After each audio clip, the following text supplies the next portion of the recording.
자, 우리 신명기로 넘어가서 보겠습니다. 신명기는 모세가 불과 죽기 2달 전에 행한 마지막 유언과 같은 3편의 설교로 되어 있습니다. 첫 번 설교는 이렇게 시작이 됩니다. 호렙에서 가데스 바네아까지는 열하루 길이었더라. 가데스 바네아가 어디냐면은 12족장을 총탄꾼을 보낸 데가 가데스 바네아입니다.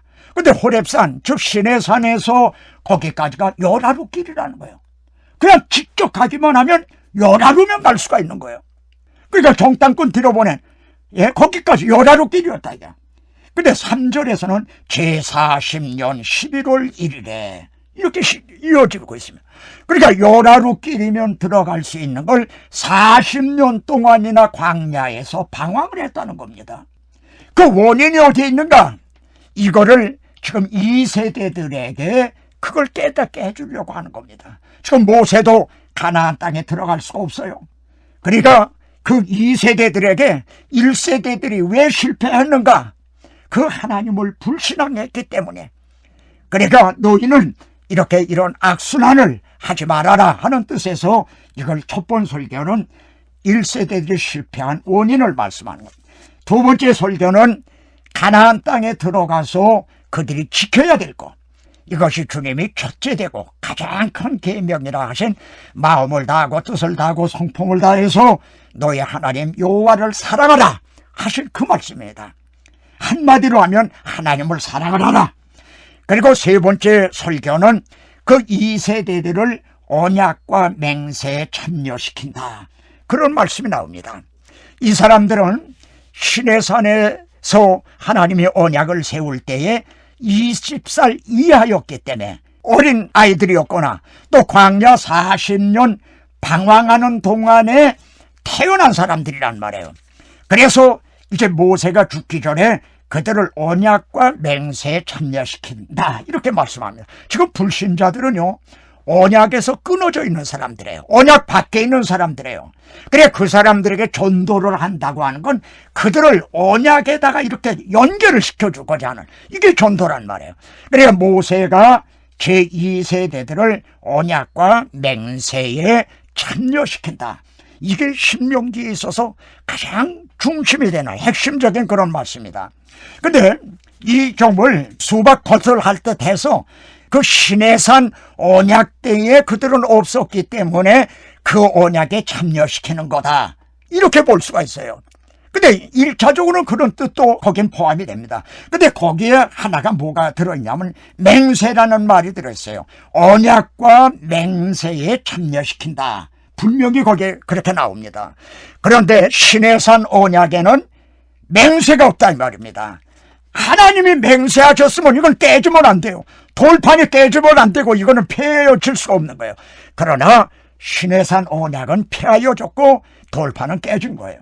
그러니까 여기 언약에 참여시킨다고 하고 맹세에 참여시킨다고 한다고 하면 이건 아브라함에게 언약을 하시고 맹세로 보증하여 주신, 만일 내가 이 언약을 지키지 않으면 나를 쪼개도 좋다고 하는 이 변치 못할 두 가지 사실에 게다가 그들을 참여시키고 있다고 하는 이런 뜻이 되는 겁니다. 그러니까 오늘 이 말씀을 듣는 여러분들께서도 한번 우리가 남편을, 아내를, 자식들을, 일가 친척을 언약과 맹세에 참여시키고 있는가? 모세는 죽기 전에 말입니다, 이 일을 해놓고 사명을 완수하고 구속사의 무대에서 떠나는 것입니다. 신명기에서 우리가 또 하나 또 유념해야 될 문제는 모세가 이렇게 말씀을 합니다. 너희가 가나안 땅에 들어가거든 유월절을 지키는데 각기 분배받은 각 성에서 지키지 말아라. 각기 분배받은 그 각 자기 거기서 드리지 말고 하나님이 택하신 곳, 하나님이 이름을 두시려고 택하신 그 한 곳에 와서 유월절을 지키라, 이런 말씀을 합니다. 그 12장에서만도 말이죠, 그 말씀이 5번이나 거기 나옵니다.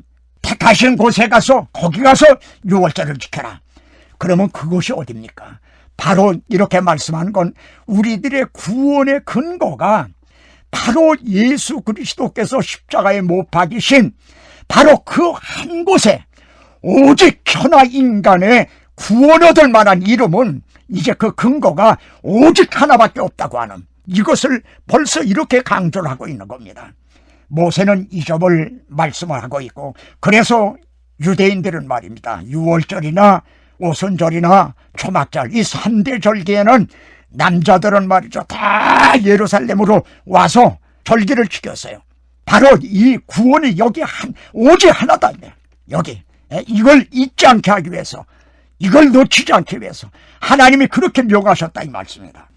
근데 거기서 멈추는 것이 아니라 27장에 보면은 그리심산과 에발산이라는 게 나옵니다.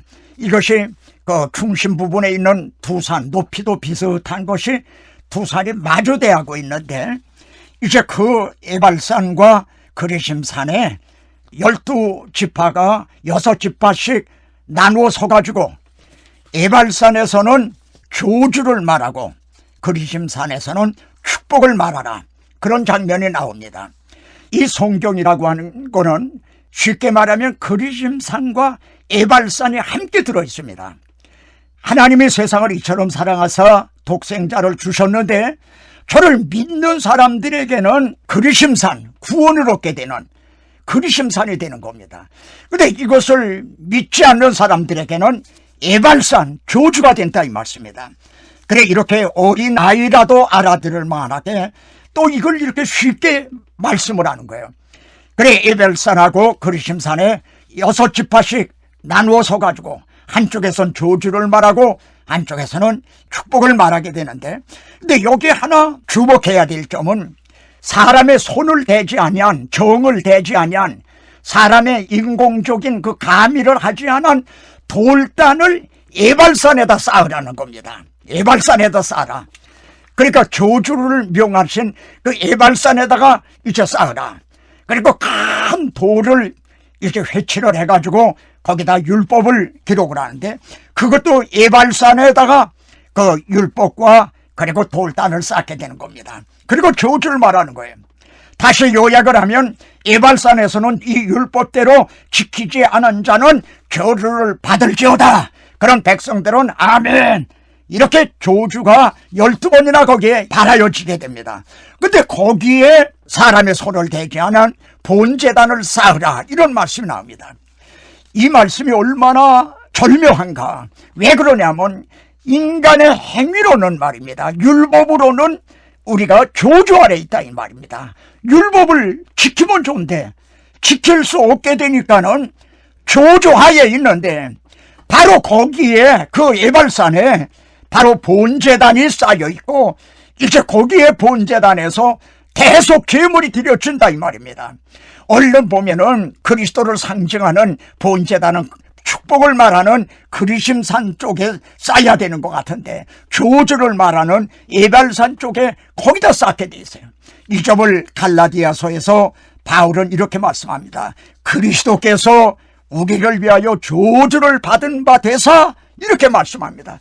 우리가 율법의 그 저주하에 있던 우리가 받아야 될 그 저주를 그리스도께서 대신 받아주심으로 이 저주가 변하여서 축복이 되었다는, 이걸 어린 아이라도 알아듣기 쉽도록 계시하시기 위해서 이 모세는 죽기 전에 모세를 통해 이 에발산과 그리심산이라고 하는 서로 마주대하고 있는 그 산에 가서 이렇게 해라. 그래, 우리가 여호수아서에 가서 보면, 여호수아 8장에 보면은 가나안 땅에 정복을 하고 가서 실제로 말이죠, 모세가 명한 대로 이렇게 실천을 한 것을 여호수아 8장에 가서 보게 되는 겁니다.